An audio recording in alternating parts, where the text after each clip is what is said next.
Well, my Krytac LMG may have gone down in one of my previous videos. However, it lives again. Ah! What's up YouTube? This is David at Dice Airsoft, and today we've got a little Armory / review of the Krytac Trident LMG Enhanced AEG. Despite this being an LMG, this only weighs about 9 or 10 pounds without its fully loaded drum magazine, making this a very lightweight and maneuverable support weapon. The weight balance with again is centered right around the magazine. For the sake of this review, just going to remove the drum magazine for the sake of less maraca and more being able to hear me. Let's start off with what I've done externally to this rifle, starting from the back and working my way to the front. On the rear, I've added, of course, the PTS Enhanced Polymer stock, which is very similar in shape to the Krytac stocks. However, I like its smoother lens a little better and has slightly better battery storage space. For a pistol grip, I've added the PTS Syndicate Enhanced Polymer Grip Compact for a straighter grip angle, as well as enhanced texturing, making it much more comfortable to shoot this for extended periods of time. Up top here, we've added a G&P aimpoint replica. Pretty good for a replica. Nice clear glass, red dot only. It has pretty good battery life, so that's what I've been using with my LMG. Since the Krytac LMG has a keymod type forend, I'm using a PTS Syndicate Fortis Shift Grip in Flat Dark Earth. This allows me to have a wide variety of different types of grips, depending on the situation. And then lastly, up front, we have a small offset little mount here just for my flashlight, or if I feel like running a camera on the front. Unlike quite a few different rifles that are usually produced by companies these days, the Krytac LMG is actually not a military service weapon. It's actually based off a type of weapon system called the Airsoft, which is a upper conversion kit to convert a standard AR-15 into a belt-fed support weapon. This makes the Krytac LMG sort of like a gray middle area in between an actual rifle and a LMG support platform. The entire lower receiver and rear end is exactly the same as all the rest of Krytac's M4 offerings. However, the upper receiver is more reminiscent of something that you would see on an M249 or an M240 Bravo, being that it is a belt-fed type mechanism. However, with the Krytac LMG, this belt feed function is purely cosmetic. The real one fires both from belt-fed, which is in the mechanism up top here, or like a standard AR-15 or M4, through magazines down in the lower. Whereas the Krytac LMG strictly fires from the magwell. There are various pros and cons to this.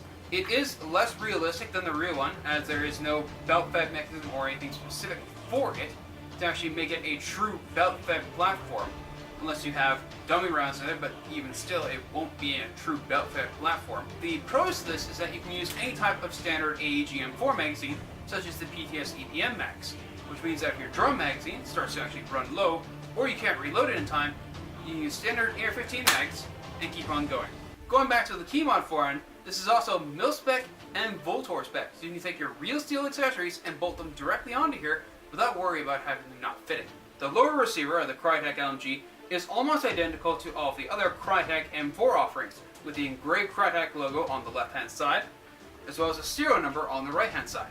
The only physical difference with the lower receiver compared to the standard Krytac offerings is the bolt catch is not only a slightly different shape, being smaller in order to clear the beefier upper receiver, but it also does not lock into place when the charging handle is pulled to the rear. This is a very minor gripe to me, as I do like having a charging handle that locks to the rear, making fine-tuning the hop-up a lot more easy to do. But with this, you have to pull it to the rear, revealing the hop-up unit, which is the standard Krytac offering that not only clicks definitively into place, but also has numbers so you can tell exactly where it is. The charging handle also sticks a fair amount off to the side.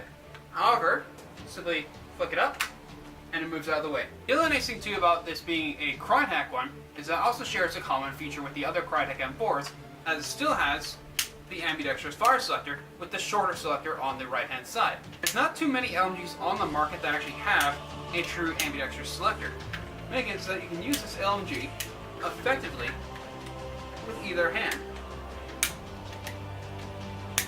This is capable of semi-auto as well, so if you go into an indoor environment, you're not going to mow somebody down with full automatic fire, because most LMGs are fully automatic only. There's a few different types that are full and semi-auto, but having access to semi-auto with this, when you don't need full auto, or if the field that you're playing at calls for something that is capable of semi-auto as well, is a nice plus to have. The Krytac LMG also features Krytac's Trident Nautilus gearbox system, which is very durable for this kind of setup here, and allows us to crank out BBs at about 420 to 430 feet per second on a 0.20 gram BB, which is about the standard velocity that most LMGs at events run at. The trigger response and fire rate of this gun is actually pretty good out of the box. Right now in the stock here, I have an Echo 1 11.1 volt 15C LiPo battery, which is the type of battery that Krytac themselves recommends for this type of gun. For the sake of this test, magazine is completely empty of rounds, and the chamber has been cleared. It does, however, have a fairly long reset on semi-auto, as I will show you here. There's a break, and you can definitively hear it click. Hopefully you can hear that.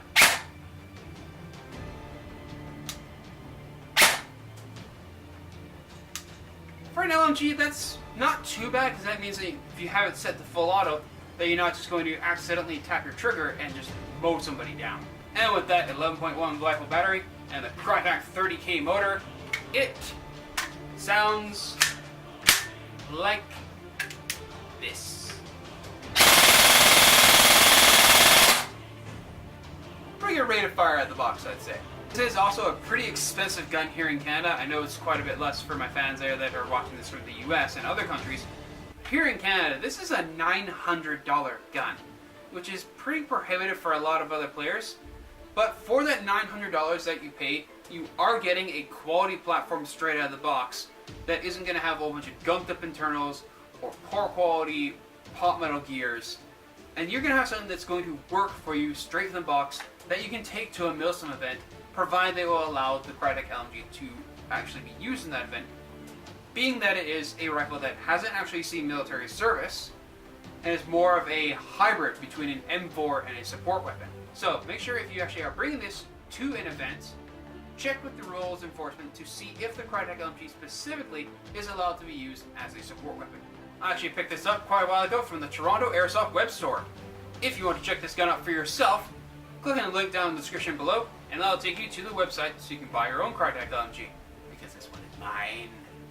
Overall, I think this is a pretty versatile platform to use, seeing as it can use standard AR magazines. Sure, yeah, it is pretty expensive, but for the price that you pay, you are getting a quality piece of kit to use for your next Milsim event for your support role. I hope you guys liked my video on the Krytac LMG Enhanced.